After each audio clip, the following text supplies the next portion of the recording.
নবাব সিরাজউদ্দৌলা ও পলাশীর যুদ্ধ। বাংলা, বিহার, উড়িষ্যার শেষ নবাব সিরাজউদ্দৌলা ছিলেন নবাব আলীবর্দী খাঁর দৌহিত্র। 1757 সালের 23 জুন পলাশীর আম্রকাননে সংঘটিত যুদ্ধে পরাজয় এবং পরবর্তী সময়ে তার মৃত্যুর পর ভারতবর্ষে ব্রিটিশ শাসনের সূচনা ঘটে। তাই ঐতিহাসিকভাবে নবাব আলীবর্দী খাঁ ও নবাব সিরাজউদ্দৌলার শাসনকাল এবং পলাশীর যুদ্ধ ভারতবর্ষের ইতিহাসে অত্যন্ত গুরুত্বপূর্ণ অধ্যায় বলে বিবেচিত।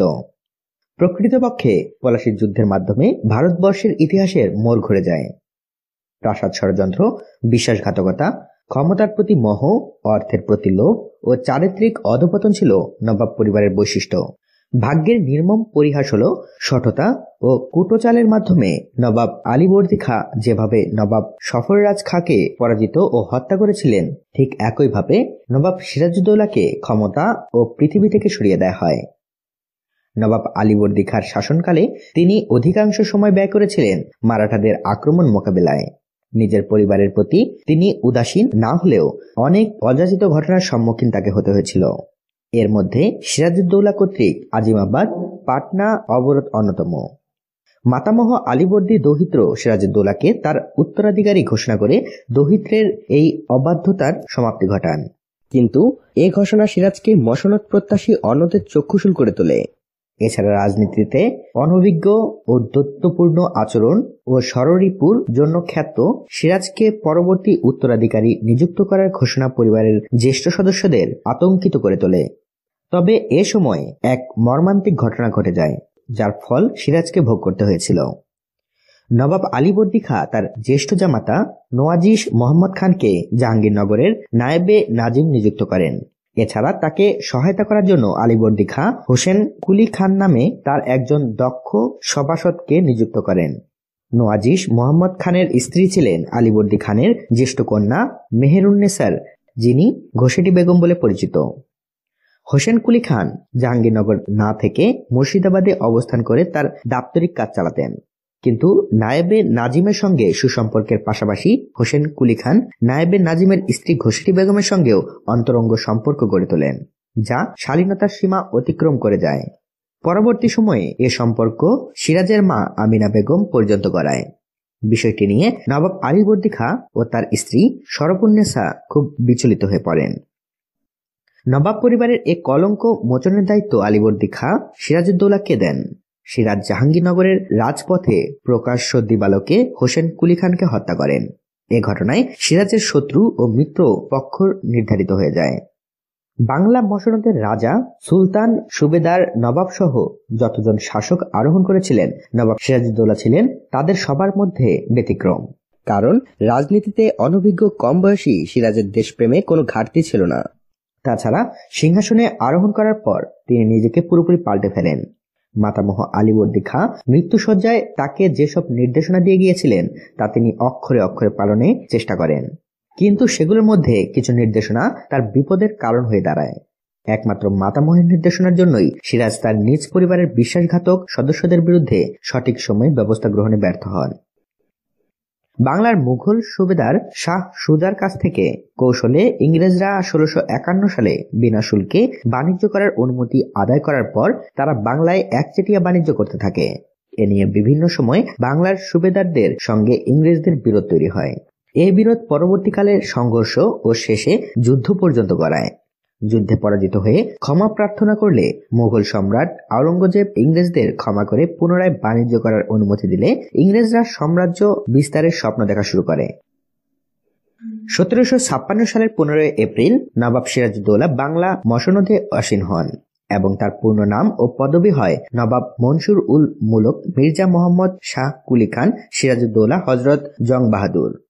সিংহাসনে আরোহণ করেই সিরাজ বুঝতে পারেন বাইরের শত্রুর আগে তাকে ঘরের শত্রুর মোকাবেলা করতে হবে। এর মধ্যে ছিলেন খালা ঘোষেটি বেগম, খালা মোমেনা বেগমের পুত্র পূর্ণিয়ার শাসনকর্তা শওকত জং ও আলীবর্দী খাঁর বৈমাত্রেয় বোনের স্বামী মীর জাফর আলী খান। এখানে উল্লেখ্য যে আলীবর্দী খাঁ রাস্তা থেকে তুলে এনে মীর জাফরকে নিজের বোনের সঙ্গে বিয়ে দেন। তাছাড়া তাকে উড়িষ্যার নায়েবে নাজিম নিয়োগ করা হলে কাপুরুষতার কারণে তিনি সে দায়িত্ব পালনে ব্যর্থ হন। এরপর তাকে সেনাবাহিনীর প্রধান বক্সি ও প্রধান সেনাপতি পদে নিযুক্ত করা হয়। আলীবর্দী খাঁর জীবদ্দশায় মীর জাফর তার বিরুদ্ধে একাধিকবার বিদ্রোহ করে তাকে ক্ষমতাচ্যুত করার চেষ্টা চালিয়েছিলেন।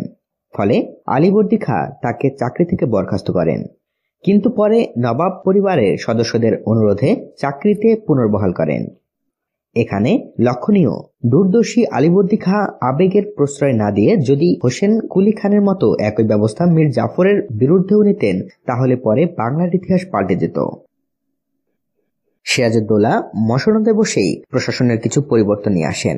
মীর জাফরকে সেনাবাহিনীর প্রধান বক্সির পদে থেকে সরিয়ে মীর মদনকে সেখানে নিয়োগ দেন। এছাড়া মোহনলালকে প্রধানমন্ত্রী পদে নিযুক্ত করা হয়। এরপর সিরাজউদ্দৌলা ইংরেজদের কলকাতায় অবস্থিত কাশিম বাজার কুঠির ব্যাপারে মনোযোগী হন, কারণ সিরাজউদ্দৌলা তাদের এদেশে কেবল বণিক ছাড়া আর কিছুই ভাবেননি। এ কারণে 1756 সালের 29 মে কাশিম বাজার কুঠি অবরোধ করা হয়। ফলে ইংরেজরা নবাবের হাতে যুদ্ধাস্ত্র তুলে দিয়ে মুসলেকার মাধ্যমে এ যাত্রায় মুক্তি পান।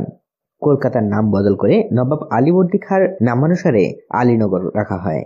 এরপরই সিরাজউদ্দৌলা তার খালাতো ভাই পূর্ণিয়ার শাসনকর্তা শওকত জংয়ের বিরুদ্ধে ব্যবস্থা গ্রহণ করতে বাধ্য হন, কারণ মসনদ প্রত্যাশী শওকত জং কৌশলে তৎকালীন মুঘল সম্রাটের প্রধানমন্ত্রী মীর শিহাবুদ্দিন উমাদ উল মুলকের কাছ থেকে বাংলা, বিহার, উড়িষ্যার সুবেদারের সনদ লাভ করে নিজেকে নবাব হিসেবে ঘোষণা দেন ও সিরাজউদ্দৌলাকে মসনদ ত্যাগে হুমকি প্রদান করতে থাকেন। ফলে সিরাজউদ্দৌলা তার বিরুদ্ধে অভিযান পরিচালনা করেন। এই অভিযানে শওকত জংয়ের মৃত্যু ঘটে। এদিকে কলকাতার শাসনকর্তা মানিক চাঁদের বিশ্বাসঘাতকতায় 1757 সালের 1 জানুয়ারি ইংরেজরা কলকাতা পুনরুদ্ধার করে। ফলে ইংরেজদের বিরুদ্ধে সিরাজউদ্দৌলাকে পুনরায় অভিযান পরিচালনা করতে হয়, কিন্তু এ অভিযান পুরোপুরি সফল হয়নি। সিরাজউদ্দৌলা 1757 সালের 9 ফেব্রুয়ারি ইংরেজদের সঙ্গে সন্ধি স্থাপনে বাধ্য হন, যা আলীনগরের সন্ধি বলে খ্যাত। ইতিমধ্যে ইংরেজরা নবাব পরিবারের অন্তর্দ্বন্দ্ব সম্পর্কে পুরোপুরি ওয়াকিবহাল হয়ে যায়। এই ষড়যন্ত্রে মুখ্য ভূমিকা পালন করেন জগৎ শেঠ। উল্লেখ্য, এ জগৎ শেঠের পরিবারই বিশ্বাসঘাতকতা করে নবাব সফররাজ খানকে ক্ষমতাচ্যুত করার জন্য আলীবর্দী খাঁকে সহায়তা করেছিল। ইংরেজরা জগৎ শেঠের মাধ্যমে মীর জাফরকে মসনদে বসানোর চূড়ান্ত পরিকল্পনা করে ফেলে। পরিকল্পনায় আরো যোগ দেন ঘোষেরি বেগম, মীর জাফরের পুত্র মিরন, মীর জাফরের জামাতা মীর কাসিম, রাজা রায়দুর্লভ অমিচাঁদ, রাজা রাজবল্লভ, মীর খোদা ইয়ার খান লতিফ প্রমুখ। ফলে ইস্ট ইন্ডিয়া কোম্পানির সঙ্গে 1757 সালের 5 জুন মীর জাফরের একটি গোপন চুক্তি সম্পাদিত হয়, যার ফসল 23 জুন পলাশীর যুদ্ধ অনুষ্ঠিত হয়। চুক্তি সম্পাদনের পরই রবার্ট ক্লাইভ পলাশীর প্রান্তরে সৈন্য সমাবেশ ঘটান। সিরাজউদ্দৌলাও তার সেনাবাহিনী নিয়ে অগ্রসর হন, কিন্তু এ সময় মীর মদনের পরামর্শ উপেক্ষা করে মীর জাফরের কোরআন শরীফে হাত রেখে শপথের বিনিময়ে তাকে পূর্বপদে বহাল করেন। ইংরেজদের সঙ্গে গোপন চুক্তির বিষয়ে সিরাজউদ্দৌলা অবগত হলেও মীর জাফরের অনুগত সেনাদের সংখ্যা ও যুদ্ধাস্ত্রের পরিমাণ বিবেচনা করে তার বিরুদ্ধে তিনি কোনো পদক্ষেপ গ্রহণ করেননি। এর ফলে সবচেয়ে মূল্যবান মুহূর্তে সিরাজউদ্দৌলা সাহসিকতার পরিচয় দিতে ব্যর্থ হন। অবশেষে ঐতিহাসিক পলাশী যুদ্ধের ক্ষণ ঘুরিয়ে আসে। রবার্ট ক্লাইভ 3000 সেনা সহ অগ্রসর হতে থাকেন। অন্যদিকে নবাব সিরাজউদ্দৌলা প্রায় 50,000 সেনা সহ অগ্রসর হতে থাকেন। কিন্তু সংঘর্ষের প্রথম পর্যায়ে বিশ্বস্ত সেনাপতি মীর মদনের মৃত্যু সিরাজউদ্দৌলাকে হতভম্ব করে দেয়। বারবার অনুরোধ, অনুনয় ও শেষে নিজের পাগড়ি মীর জাফরের পায়ের কাছে সমর্পণ করেও সিরাজউদ্দৌলা মীর জাফরকে যুদ্ধে সক্রিয় করতে ব্যর্থ হন। ফলে বাধ্য হয়ে সিরাজউদ্দৌলা মীর জাফরের পরামর্শে যুদ্ধ স্থগিতের নির্দেশ দেন, যার কারণে ইংরেজদের মধ্যে ত্রাস সৃষ্টিকারী বিশ্বস্ত সেনাপতি মোহনলাল যুদ্ধ শিবিরে ফিরে আসতে বাধ্য হন। এতে সিরাজউদ্দৌলার সেনাদের মধ্যে বিশৃঙ্খলা দেখা দেয়। সে সুযোগ ইংরেজ সেনারা গ্রহণ করে। এভাবে পলাশীর যুদ্ধে সিরাজউদ্দৌলার পরাজয় ঘটে। সিরাজউদ্দৌলা কিছু বিশ্বস্ত অনুচর নিয়ে রাজধানীতে ফিরে যান, কিন্তু 29 জুন তাকে পলাতক অবস্থায় স্ত্রী কন্যা সহ আটক করা হয়। এরপর 3 জুলাই মীর জাফরের পুত্র মীর সাদিক আলী খান মিরনের নির্দেশে মোহাম্মদী বেগ সিরাজউদ্দৌলাকে হত্যা করেন। উল্লেখ্য, অনাথ মোহাম্মদী বেগ আলীবর্দী খাঁর স্ত্রী শরফ উন্নেসার ঘরে লালিত পালিত হয়েছিলেন এবং প্রচুর ধন সম্পদ দান করে তিনি তাকে বৃত্তশালী করেছিলেন। সিরাজউদ্দৌলার মৃত্যুর সঙ্গে সঙ্গে বাংলার স্বাধীনতার সূর্য অস্তমিত হয়। সিরাজের স্ত্রী লুৎফুন্নেসা ও তার একমাত্র কন্যা উম্মে জোহরা জাহাঙ্গীরনগরের জিঞ্জিরায় বন্দি জীবন শেষে ৮ বছর পর মুর্শিদাবাদে ফিরে যান। বহু অনুরোধের পর তিনি খোশবাগে অবস্থিত তার স্বামীর কবর তত্ত্বাবধানের সুযোগ পান, কিন্তু তিনি বেশি দিন বাঁচেননি। এর কিছুদিন পর তাকে তার স্বামীর কবরের পাশে মৃত অবস্থায় পাওয়া যায় এবং তাকে সেখানেই সমাহিত করা হয়। সিরাজের কন্যা উম্মে জোহরার সঙ্গে সিরাজের ভাই ইকরাম উদ্দৌলার পুত্র মুরাদ উদ্দৌলার বিয়ে হয় এবং তাদের 4 কন্যা থেকেই সিরাজের বংশ প্রসারিত হতে থাকে। তবে সম্প্রতি ভারতের যাদবপুর বিশ্ববিদ্যালয়ে ভারতীয় ইতিহাসের অধ্যাপক ডক্টর অমলেন্দু দে তার সিরাজের পুত্র ও বংশধরদের সন্ধানের শীর্ষক গ্রন্থে উল্লেখ করেছেন যে মোহনলালের বোন মাধবী ওরফে হীরা ওরফে আলেয়ার গর্ভে সিরাজ একটি পুত্র সন্তান জন্ম নেয়। পলাশীর যুদ্ধের পর মোহনলাল সে পুত্রটিকে নিয়ে পালিয়ে গিয়ে ময়মনসিংহে আশ্রয় নেন। ময়মনসিংহের জমিদার শ্রীকৃষ্ণ চৌধুরী পুত্রটিকে দত্তক গ্রহণের মাধ্যমে আশ্রয় দিতে সম্মতি জানান। পরবর্তীতে শ্রীকৃষ্ণ চৌধুরীর কনিষ্ঠ পুত্র কৃষ্ণ গোপাল চৌধুরী পুত্রটিকে দত্তক নিয়ে নামকরণ করেন যুগল কিশোর রায় চৌধুরী, কিন্তু কৃষ্ণ গোপাল দত্তক নেওয়ার সময় জানতেন না যে সিরাজের পুত্র। পলাশীর যুদ্ধের বিশ্বাসঘাতকদের পরিণতি ছিল সিরাজউদ্দৌলার চেয়েও করুণ। মীর জাফরের মৃত্যু হয় দুরারোগ্য কুষ্ঠরোগে। সিরাজের হত্যাকারী মোহাম্মদী বেগ মস্তিষ্ক বিকৃতি ঘটে। এক পর্যায়ে সে কূপে ঝাঁপিয়ে পড়ে আত্মহত্যা করে। মিরনকে ইংরেজরা হত্যা করে গুজব রটিয়ে দেয় যে মিরন বজ্রমাতে মারা গেছে। ঘসেটি বেগমের মৃত্যু হয় নৌকাডুবিতে। জগৎ শেঠকে গঙ্গায় ডুবিয়ে হত্যা করা হয়। রাজা রায় দুর্লভের মৃত্যু হয় কারাগারে ভগ্নস্বাস্থ্যের কারণে। উমিচাঁদের মৃত্যু হয় কারাগারে। পলাশীর যুদ্ধের মাধ্যমে বাংলা, বিহার, উড়িষ্যা পরোক্ষভাবে ইস্ট ইন্ডিয়া কোম্পানির উপনিবেশে পরিণত হয়। এরপর ক্রমে পুরো ভারতবর্ষ ব্রিটিশের শাসনাধীন চলে যায়।